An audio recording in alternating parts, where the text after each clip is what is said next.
உங்கள் மனதை நிகழ வைக்கக்கூடிய நிகழ்ச்சியான சம்பவங்களை பற்றியும் உங்களை உறைய வைக்கக்கூடிய உண்மை சம்பவங்களை பற்றியும் தெரிந்து கொள்ள நமது சேனலை மறக்காமல் சப்ஸ்கிரைப் பண்ணிக்கொண்டு கூட வர பெல் சிம்பலை கிளிக் பண்ணுங்கள். அதில் ஆளுங்கிற பெல் சிம்பலை மறக்காமல் கிளிக் பண்ணுங்கள். சென்னை அண்ணா நகரைச் சேர்ந்தவர் கோகுலகிருஷ்ணன். இவர் சென்னையில மிகப்பெரிய ஜவுளி அதாவது டெக்ஸ்டைல் நிறுவனத்தை நடத்திட்டு வராருங்க.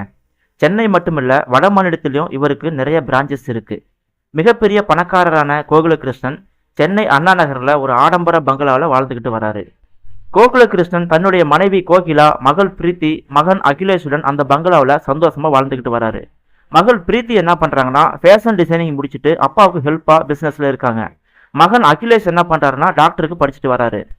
அடிக்கடி பிசினஸ் விஷயமா வெளியே போயிட்டு வர பழக்கம் கோகுலகிருஷ்ணனுக்கு இருக்குங்க. இப்படி ஒரு டைம் வெளியூருக்கு போயிட்டு வரும்பொழுது கூடவே ஒரு இளம் பெண்ணையும் கூட்டிட்டு வந்துடுறாரு. இதை பார்த்த கோகுலகிருஷ்ணனோட குடும்பத்தார் பயங்கர அதிர்ச்சி அடைகிறாங்க. யார் இந்த இளம் பெண், எதுக்காக வீட்டுக்கு கூட்டு வந்திருக்கீங்க அப்படின்னு சொல்லி கோகுலகிருஷ்ணனோட மனைவி கேட்குறாங்க. இந்த இளம் பெண்ணை நான் காரைக்குடியிலிருந்து கூட்டு வந்தேன். பிசினஸ் விஷயமா காரைக்குடிக்கு போகும்போது இந்த இளம் பெண்ணை சந்திச்சேன். இந்த பெண்ணு பேரு இந்துமதி. பாவம், அவளுக்கு அப்பா அம்மா கிடையாது, ஒரு அனாதை. ஏதாவது வேலை ஏற்பாடு பண்ணித்தாங்கன்னு சொல்லி என்கிட்ட கேட்டாங்க. நான் தான் வீட்டு வேலைக்கு நம்ம வீட்டுக்கு கூட்டு வந்தேன் அப்படின்னு சொல்றாரு. ஆனா கோகுலகிருஷ்ணனோட மனைவி கோகிலா என்ன பண்ணிட்டாங்கன்னா, நம்ம வீட்டுல தான் ஏற்கனவே நிறைய வேலைக்காரங்க இருக்காங்களே, அப்புறம் எதுக்கு இந்த பெண், நமக்கு வேண்டாங்க, இந்த பெண்ணை திருப்பி அனுப்பிச்சிடுங்கன்னு சொல்லி கேட்குறாங்க. இல்லம்மா, நான் வேலை தரேன்னு சொல்லி நம்பிக்கை கொடுத்து கூப்பிட்டு வந்துட்டேன். இப்போ வேண்டான்னு சொல்லி திருப்பி அனுப்புனா அது நல்லா இருக்காது அப்படின்னு சொல்றாரு. இருக்கிற வேலைக்காரங்களோட இருந்துட்டு போட்டுமே, பாவம் அப்பா அம்மா இல்லாத பொண்ணு, பாவம்னு சொல்லி ஒரு வழியா தன்னுடைய மனைவியை சம்மதிக்க வைக்கிறாரு கோகுலகிருஷ்ணன். அடுத்ததா அந்த வேலைக்கார பெண் இந்துமதிய அவளுக்கு சொந்த பந்தம் யாரும் கிடையாதுன்னு சொல்லி தன்னுடைய பங்களாவில் ஒரு ரூம் ஒதுக்கி கொடுத்து அந்த ரூம்ல தங்க வைக்கிறாரு கோகுலகிருஷ்ணன். நாளடைவில் கோகுலகிருஷ்ணன் மற்ற வேலைக்காரங்களை விட இந்துமதி மேல அதிக அக்கறையா இருக்காரு.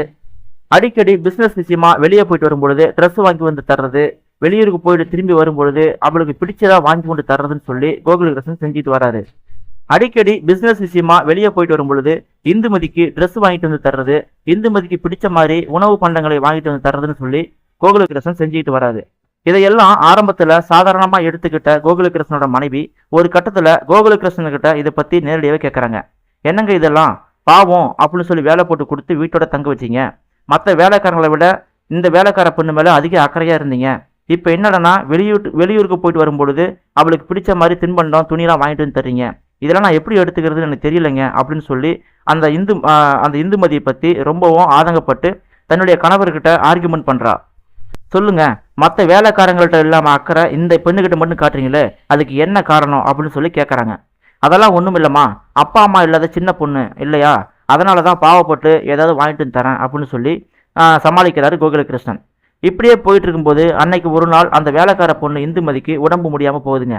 கோகுலகிருஷ்ணனோட ஃபேமிலி டாக்டர் வந்து இந்துமதிக்கு ட்ரீட்மெண்ட் கொடுத்துட்டு போறாரு. அன்னைக்கு நைட்டு கோகுலகிருஷ்ணன் மட்டும் யாருக்கும் தெரியாம இந்துமதியோட ரூமுக்கு போயிட்டு கொஞ்ச நேரம் இருந்துட்டு யாருக்கும் தெரியாம வெளியே போறாரு. ஆனா இந்த காட்சியை எல்லாம் மறைஞ்சு நின்று கோகுலகிருஷ்ணனோட மனைவி பாக்குறாங்க.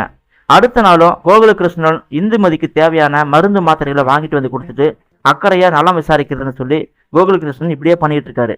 இந்த காட்சியை எல்லாம் பார்த்துக்கிட்டு கோகுலகிருஷ்ணனோட மனைவி தன்னுடைய மகள் பிரீத்தி கிட்ட சொல்லி ரொம்பவும் புலம்பிக்கிட்டு இருக்கா.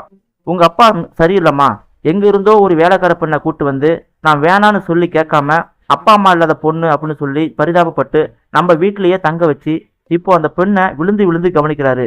இது என்னமோ எனக்கு தப்பா படுதுமான்னு சொல்லி ரொம்பவும் புலம்புறாங்க. உங்க அப்பாவோட போக்கு எனக்கு பிடிக்கலம்மா. அடுத்த வாரம் உனக்கு நடக்க இருக்கிற நிச்சயதார்த்தம் நல்லபடியா முடிஞ்சு சீக்கிரமா உனக்கு கல்யாணம் நடந்துச்சுன்னா நான் அதை பார்த்துட்டு சந்தோஷமா கண்ண முடிடுவேன், சந்தோஷமா செத்து போயிடுவேன்னு சொல்லி குலுங்கி குலுங்கி அழுகுறாங்க. அம்மா, அப்படிலாம் சொல்லாதீங்க, அப்பா ரொம்ப நல்லவர், நமக்கு தெரியாதா, அந்த பொண்ணுக்கு யாரும் இல்ல, சொந்த பந்தம் யாரும் இல்லைன்னு சொல்லி கொஞ்சம் பாசமா நடந்திருப்பாரு. அந்த பொண்ணை பார்த்தா தப்பான பொண்ணு மாதிரி தெரியலம்மா, நீ மனசை போட்டு வீணா குழப்பிக்காதன்னு சொல்லிட்டு தன்னுடைய அம்மாவை ஆறுதலப்படுத்துறாங்க அந்த பிரீத்தி. அந்த டைம்ல கோகுலகிருஷ்ணன் அந்த வேலைக்கார பெண் இந்துமதியோட ரூமுக்கு போறத கோகுலகிருஷ்ணனோட மனைவியும் மகள் பிரீத்தியும் கவனிக்கிறாங்க. நான் சொன்னா நீ நம்பலம்மா, அங்க பாருமா, இப்ப மணி என்ன ஆகுது, நைட்டு 11 மணி ஆகுது.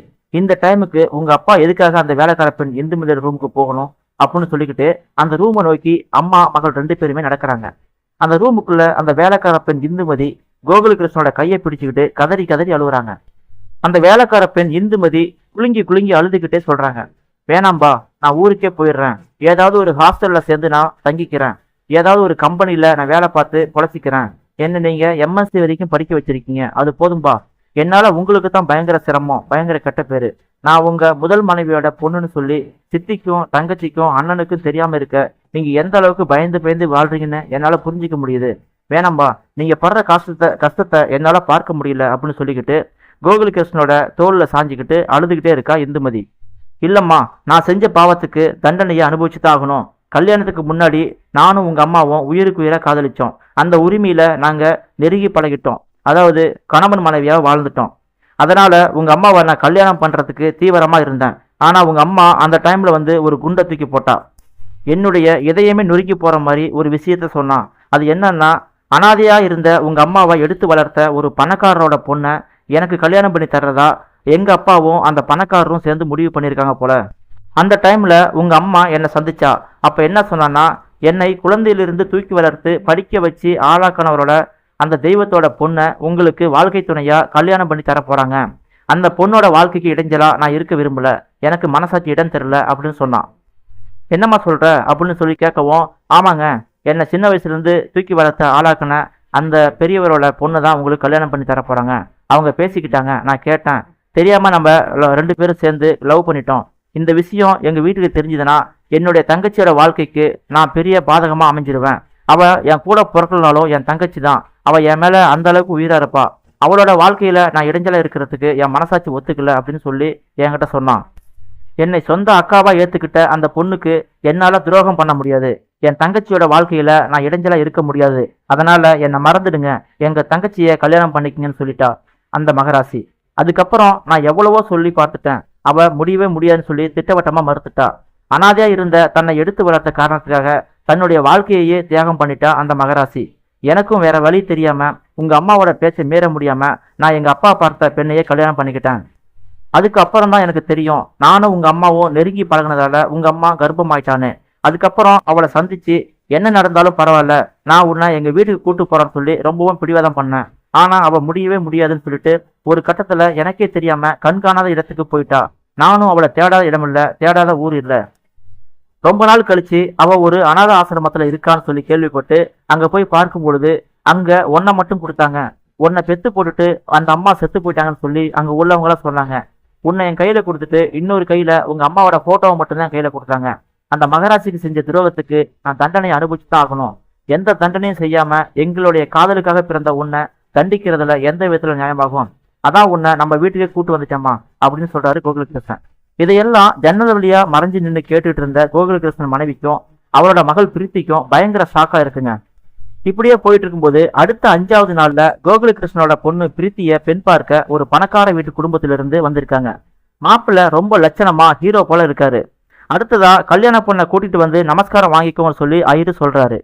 கோகுலகிருஷ்ணனோட மனைவி கல்யாண பொண்ணை அலங்காரம் பண்ணி கூட்டிட்டு வராங்க. கல்யாண பொண்ணை பார்த்த கோகுலகிருஷ்ணனுக்கு பயங்கர அதிர்ச்சியா இருக்குங்க. அதே டைம் ரொம்பவும் மகிழ்ச்சியா இருக்கு. ஏன்னா அங்க கல்யாண பொண்ணு கோலத்துல வந்திருக்கிறது அந்த வேலைக்கார பொண்ணு இந்துமதி. உடனே கோகுலகிருஷ்ணன் எழுந்து போயிட்டு தன்னுடைய மனைவி கிட்ட, என்னம்மா இதெல்லாம், இது எப்படி நடந்துச்சு, எனக்கே ஒன்றும் புரியலே அப்படின்னு சொல்லி ஆச்சரியமா குழப்பமா கேட்கறாரு. எல்லாம் எனக்கு தெரியுங்க, நீங்களும் இந்துமதியும் அன்னைக்கு ரூமுக்குள்ள பேசிக்கிட்டு இருந்ததை நானும் பிரீத்தியும் கேட்டுட்டோம். என்னோட அக்கா செல்வி ரொம்ப நல்லவ, அவளை பத்தி எனக்கு ரொம்ப நல்லாவே தெரியும். என்னுடைய வாழ்க்கை நல்லா இருக்கணும்னு நினைச்சு தன்னுடைய வாழ்க்கையை தியாகம் பண்ணிட்டா. ஆனா அவ கல்யாணம் ஆகாமலேயே கர்ப்பமாயிட்டான்னு சொல்லி எங்க சொந்த பந்தம் அப்பா எல்லாருமே அவளை அவமானப்படுத்திட்டாங்க, அசிங்கப்படுத்திட்டாங்க.